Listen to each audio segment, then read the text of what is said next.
Assalamualaikum warahmatullahi wabarakatuh. Inna hamdalillah nahmaduhu wa nasta'inuhu wa nastaghfiruh wa na'udzu billahi min sururi anfusina wa min sayyiati a'malina. May yahdihillahu fala mudhillalah wa may yudlilhu fala hadiyalah. Asyhadu an la ilaha illallah wahdahu la syarikalah wa asyhadu anna Muhammadan abduhu wa rasuluh la nabiyya ba'dah. Rabbi shrah li sadri wa yassir li amri wa hlul 'uqdatam min lisani yafqahu qawli. Amma ba'du. Hadirin rahimakumullah, ananda sekalian, apa kabar? Semoga tetap dalam lindungan Allah Subhanahu wa taala, tetap dalam kesehatan. Pada kesempatan kali ini tanggal 30 Juli 2020 dan bertepatan dengan tanggal 9 Zulhijjah 1441 Hijriah. Insyaallah kita akan membahas sedikit tentang tata cara pelaksanaan sholat Idul Adha, yang mana Idul Adha sendiri adalah ibadah hari raya tahunan. Ada Idul Fitri, ada Idul Adha. Idul Fitri jatuhnya tanggal 1 Syawal, sedangkan Idul Adha jatuh pada tanggal 10 Zulhijjah. Nah, seperti yang sudah sama-sama kita ketahui bahwa hari raya Idul Adha sendiri adalah hari raya kurban, di mana sejarahnya adalah menceritakan tentang dua kisah Nabi yang mulia, yang agung, yaitu Nabi Ibrahim dan Nabi Ismail. Tapi pada kesempatan ini Bapak tidak akan menceritakan tentang itu. Bapak akan sedikit mengulas atau memberikan tata cara pelaksanaan sholat Idul Adha sendiri. Ada beberapa sunnah yang harus kita perhatikan pada hari raya Idul Adha ini, dan juga ada beberapa fardu yang harus dilaksanakan. Antara lain adalah sebagai berikut. Nah, untuk kesunahan-kesunahan menjelang pelaksanaan Idul Adha sendiri, yang pertama antara lain bangun pagi, subuh, kemudian mandi. Nah, ini mandi sunnah, meskipun mandi seperti biasa, tidak Idul Adha pun mandi, tapi mandi pagi dan diutamakan lebih pagi dari biasanya, itu disunahkan. Mandi hadas kecil, mandi sunnah. Kemudian setelah mandi kita menggunakan pakaian yang paling bagus, paling indah, kemudian paling bersih. Tapi bukan berarti juga harus paling mahal, enggak.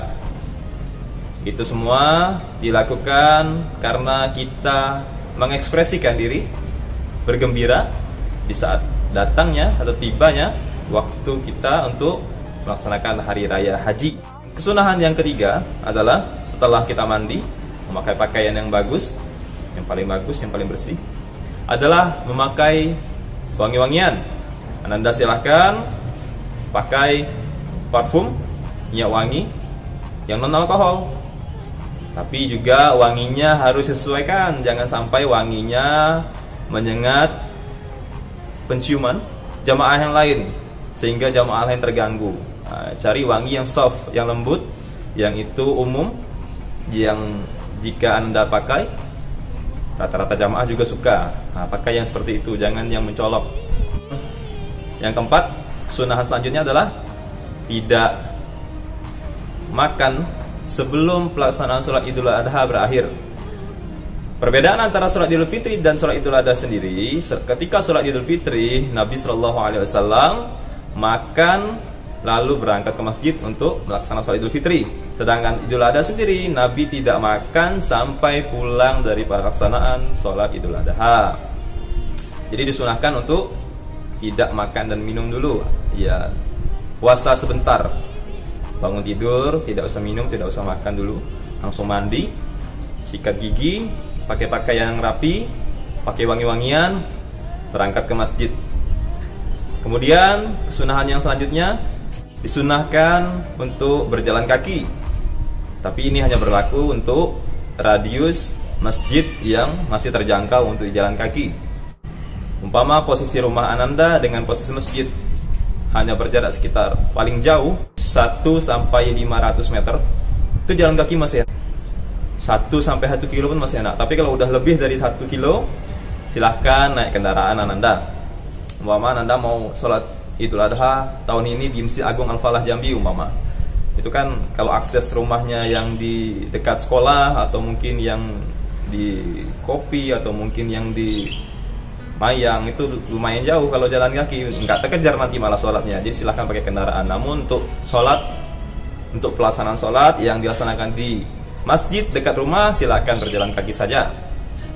Kemudian setelah berangkat dengan berjalan kaki, disunahkan untuk mengucapkan takbir, tasbih, juga tahmid. Bagaimana takbiran? Allahu Akbar, Allahu Akbar, Allahu Akbar, La ilaha illallah, Wallahu Akbar, Allahu Akbar, walillahil hamd. Seperti itu. Atau tasbih boleh juga, Subhanallah, Alhamdulillah, wa la ilaha illallah, Allahu Akbar. Ketika kaki kanan dan kaki kiri melangkah, mulut kita senantiasa mengucapkan tasbih, Subhanallah, Alhamdulillah, wa la ilaha illallah, Allahu Akbar. Kemudian sampai di masjid. Untuk anak laki-laki silahkan ambil saf, menyesuaikan saja, biarkan bapak-bapaknya yang di depan, disusun safnya rapi-rapi, yang lurus. Untuk ibu-ibu disunahkan, atau anak-anak yang perempuan disunahkan untuk ambil saf yang paling belakang, sebagaimana kesunahan pelaksanaan susunan saf ketika sholat berjamaah. Kemudian kesunahan selanjutnya yang perlu diperhatikan adalah mendengarkan khutbah. Itu adalah sunnah yang sangat dianjurkan. Jangan sampai setelah sholat langsung kabur pulang, nggak boleh. Ya, meskipun boleh, tapi hanya dalam keadaan rugi sekali jika kita tidak mengikuti khutbah sampai selesai. Kemudian kesunahan yang terakhir adalah pulang dari masjid dengan jalan yang berbeda. Umpama kalau berangkat kita ngambil di sebelah kiri jalan, ketika pulang kita ambil di sebelah sisi jalan yang lain lagi. Jangan tetap jalan yang sama. Itu sunnah yang Nabi lakukan, dan kita juga sunnah untuk mengikuti apa yang beliau lakukan. Kemudian untuk tata cara sholat sendiri. Tata cara sholat sendiri sama dengan pelaksanaan sholat Idul Fitri, di mana sholat Idul Adha sendiri terdiri dari 2 rakaat. Rakaat pertama dan rakaat kedua. Rakaat pertama diawali dengan nyusun saf, memasang niatnya sebagai berikut: sholli sunatan li'idul adha rak'ataini mustaqbilal kiblati ma'muman lillahi ta'ala. Ya, coba kita ulangi sekali lagi.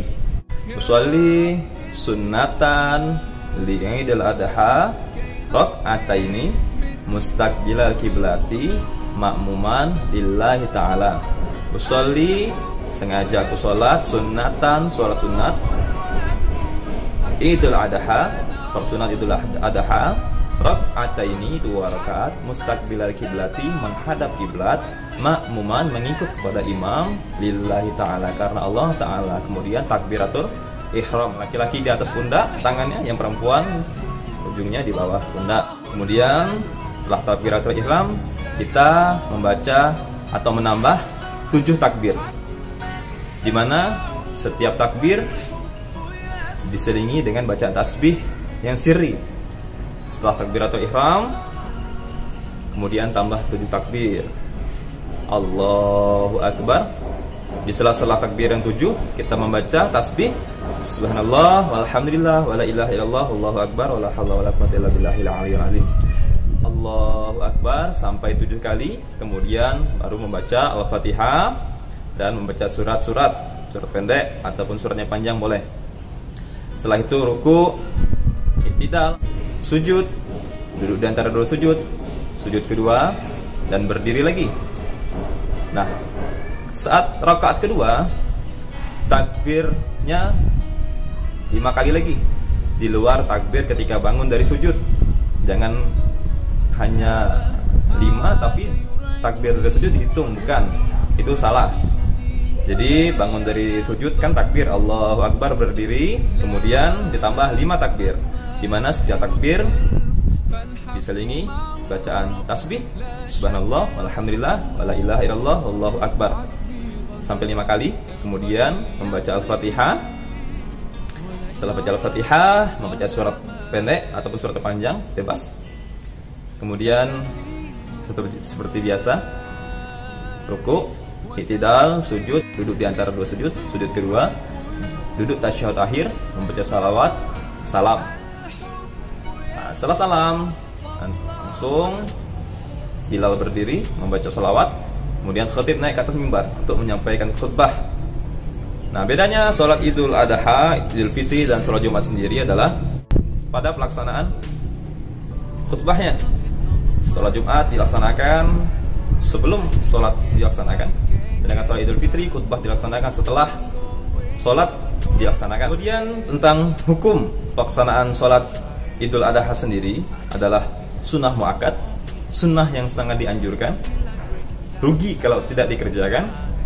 Dan hukum pelaksanaan sholat Idul Adha yang berbarengan dengan pelaksanaan sholat Jumat, artinya kita sudah beberapa tahun ini sering melaksanakan sholat hari raya dengan sholat hari raya mingguan. Artinya sholat hari raya mingguan ini adalah sholat Jumat. Sering kita bertemu sholat hari raya Idul Fitri maupun Idul Adha yang jatuh bertepatan pada hari Jumat. Ini adalah suatu keistimewaan, tidak perlu diperdebatkan. Meskipun masih ada juga kalangan yang memperdebatkan ini. Ada yang mengatakan ketika bertemu dengan 2 hari raya maka boleh memilih 1 hari raya saja pelaksanaannya, boleh sholat Jumat saja atau boleh sholat Idul Adha saja. Tapi ini adalah pemikiran atau pendapat yang sebenarnya ini adalah hukum keringanan bagi kalangan tertentu yang memang mungkin posisinya sulit melaksanakan sholat ini secara berbarengan, secara bersamaan 1 hari. Tapi bagi kita yang normal, yang tidak berpergian, tidak mempunyai jadwal kegiatan yang sangat padat, atau mungkin kita juga bukan panitia kurban yang harus mengelola hewan kurban dengan bercampur darah, najis, segala macam, tentunya kita tidak memiliki kerusuhan itu, maka kita tetap melaksanakan 2 sholat. 1 sholat Idul Adha pagi, meskipun hukumnya sunnah muakkad, tapi harus tetap dilaksanakan karena rugi kalau tidak dilaksanakan. Kemudian sholat hari raya mingguan atau sholat Jumat, ini hukumnya fardu ain, wajib bagi tiap muslim laki-laki. Kemudian bagi panitia kurban juga, kan sekarang sudah dibantu dengan panitia yang ibu-ibu, yang perempuan, maka panitia bapak-bapak silakan jam 11 menjelang sholat Jumat dilaksanakan, permisi bersih-bersih badan dulu, mandi, bersihkan najis-najisnya untuk persiapan sholat Jumat. Jadi tidak ada kendala. Jadi kultur kita dengan kultur Arab itu berbeda. Kultur keindonesiaan kita tidak mempermasalahkan bercampurnya antara panitia kurban laki-laki dan panitia kurban perempuan. Beda dengan di Arab. Makanya hadis itu dikeluarkan seperti itu, konteksnya boleh memilih antara 2 hari raya, ada hadisnya. Namun untuk konteks keindonesiaan tetap kita laksanakan dua-duanya. Paginya kita melaksanakan sholat Idul Adha, siangnya kita melaksanakan sholat Jumat. Tidak ada halangan untuk di kalangan masyarakat Indonesia. Hadis itu memang berlaku di kalangan Arab pada waktu itu. Waktu proses penyembelihan, proses pelaksanaan dan pembagian hewan kurban masih sangat terbatas, masih lambat, masih alat-alat masih terbatas. Jadi pagi habis sholat Idul Adha, kemudian pelaksanaan penyembelihan kurban. Nah, bertumburan dengan pelaksanaan Jumat dan pelaksanaannya belum selesai kurban tadi. Maka itulah yang menjadi kerusuhan atau keringanan untuk para panitia kurban pada waktu itu. Tapi untuk sekarang Bapak rasa sudah sangat cepat pelaksanaannya, panitia sudah sangat mahir, sudah banyak panitianya, juga dibantu panitia yang ibu, maka tidak ada lagi rukhsah atau keringanan untuk Bapak meninggalkan kewajiban pelaksanaan sholat Jumat, karena hukum sholat Jumat itu adalah fardu ain, sedangkan hukum pelaksanaan sholat Idul Adha ini adalah sunnah muakkad. Nah, jadi anak-anak Bapak, kita cukupkan dulu video kali ini. Bapak ucapkan selamat merayakan Hari Raya Idul Adha 1441 Hijriah. Mohon maaf lahir dan batin. Kalau Bapak ada kesalahan kata, kekhilafan selama penayangan video ini juga sebelum-sebelumnya dimohon dimaafkan. Kita semua tidak luput dari kekhilafan dan kealfaan Bapak. Kemudian kesalahan dan kekhilafan Anda sekalian juga sudah Bapak maafkan. Mudah-mudahan pandemi ini segera berakhir dan kita semua segera bisa masuk bertatap muka ke sekolah, meskipun dengan tatap muka terbatas. Kurang lebihnya Bapak mohon maaf. Bapak akhiri. Allahumma fiq ila qaumit thariq wa billahi taufiq wal hidayah wa ridha wal inayah. Assalamualaikum warahmatullahi wabarakatuh.